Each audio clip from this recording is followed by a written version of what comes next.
So what are the most important factors contributing to entrepreneurship in developing countries? I think that's quite a difficult question to answer because it's going to vary from country to country. We find that particularly in sub-Saharan Africa and in South America. But if I could just generalize, I think that would be fairly important. One is support. People tend to talk about what is important for entrepreneurial development being finance, but we found that that is secondary.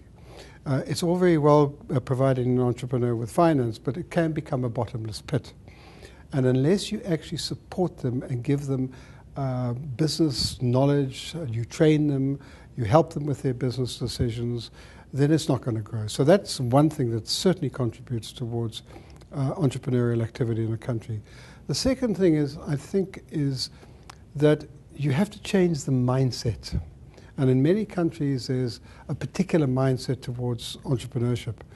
And this you need people like role models, you need support from newspapers, which is absolutely critical.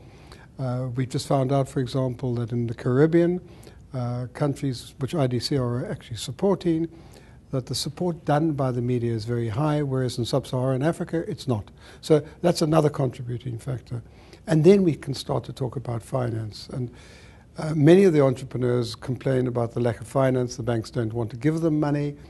And that's quite understandable because a bank is a public institution.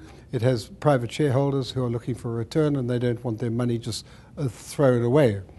And the problem is that there's a divergence between the banks, what the banks want, and what the SMEs can give.